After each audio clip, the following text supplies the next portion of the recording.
Você liga a televisão, tem alguém falando de Jesus. Liga o rádio, tem alguém falando de Jesus. Vai numa igreja, alguém fala de Jesus. Vai num pequeno templo, fala de Jesus. Fala-se de Jesus hoje em todo lugar, 24 horas por dia. E há alguns pregadores que estão 6 horas por dia na televisão, dizendo, eu conheço Jesus. Ouça-me. Jesus é assim, é assim, é assim. Ele faz assim, assim, assim, assim. Conheça o Jesus que eu conheço. E aí ele faz adeptos. E as pessoas vão ouvi-lo. Enche os templos, multidões. Aí ele diz, lá existem curas. Jesus vai curar hoje à tarde, às 3 da tarde, na rua tal e tal. As pessoas vão lá. Então a cura, a libertação, com horário fixo. Esse Jesus já começa a desconfiar.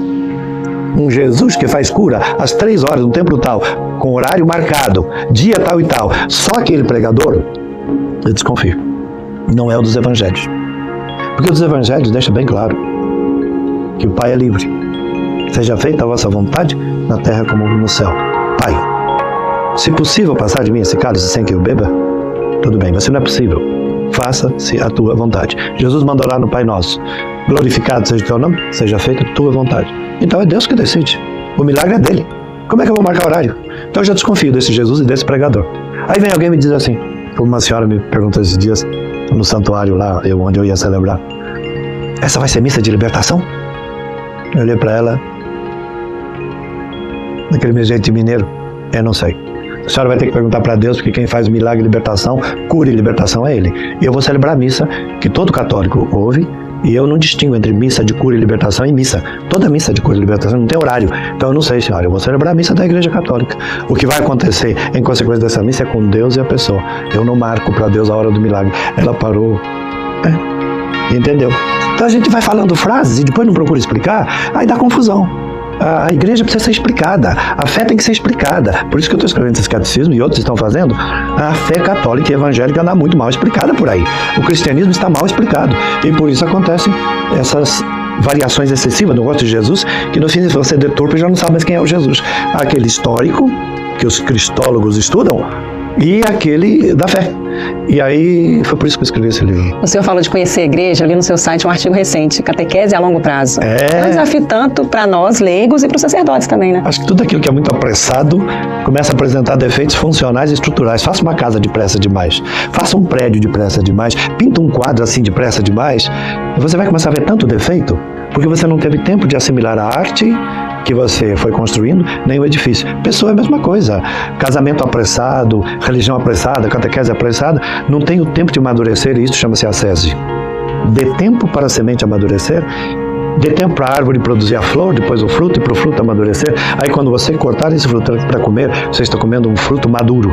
A catequese hoje, em muitos lugares, é um fruto verde, que as pessoas devoram e chega a fazer mal, porque não tem conteúdo. Um grande número de catequistas não lê o catecismo da Igreja Católica. E a gente tem que ler tudo, né? Não só o catecismo, não só aquele trechinho. Bíblia, muitos não leram, são catequistas. Não conhecem o compêndio da doutrina social da Igreja.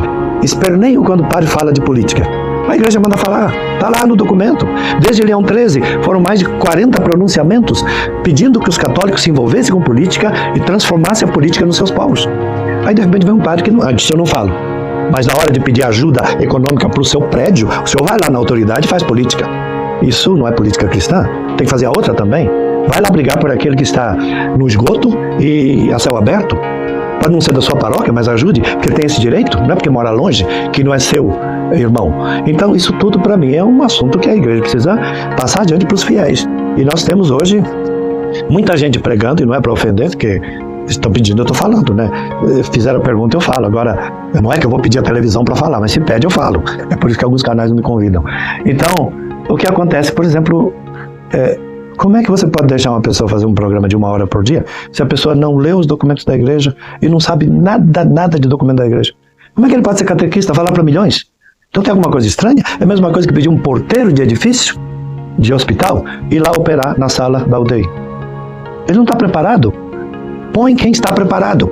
Então, cada um na igreja tem que exercer uma função. Isso não quer dizer que tem que ser doutor para falar, mas tem que ser leitor. Não tem que ser doutor, tem que ser leitor. Se sabe ler, se não é analfabeto, tem que ler, porque isso está nos livros. E o conhecimento guia o sentimento. Porque se não tiver um conhecimento, o sentimento vai ficar doido. E vai fazer afirmações erradas, e você vai cantar canções erradas, e uma palavra estraga a canção. Olha que canção linda do Zaqueu. Belíssima. Nossa, que canção bonita. tem uma palavra lá que estraga tudo, que nega o sentido cristão. Quero amar somente a ti. O cristão não pode fazer isso. Ele tem que amar a Deus e aos irmãos. E São João diz que é mentiroso quem ama só a Deus. Mas tá todo mundo cantando na igreja, ninguém quer mudar. Tá errado. Tem que dizer, dá-me amor intenso a ti, etc. Eu fiz uma canção em que Jesus morre e acabou. Muitos anos depois, um bispo me falou, tem que mudar essa canção. Muito sério, muito bem. E olha que eu sou professor de comunicação. Tá certo, seu bispo. Vamos orar. Fiz uma quinta estrofe para um certo Galileu e agora tem 6 dogmas abaixo cantados. Por quê? Vamos corrigir, qual é o problema? E tem gente, tem cantor aí que não admite corrigir a música dele.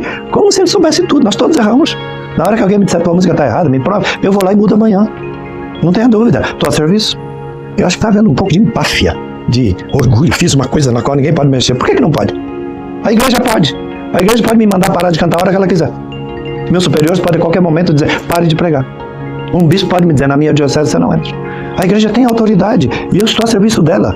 Então, tudo bem, um diretor de televisão pode me dizer, na minha televisão você não fala. Sim, a televisão é dele, lógico, o cavalo é dele, mas os arreios e a espora são meus. Eu vou para outro lugar, se for o caso. E se não tiver lugar nenhum para mim, para pregar a palavra de Deus, lá fora, na mídia, eu estou há 40 e poucos anos, hoje, gente, eu tenho recurso.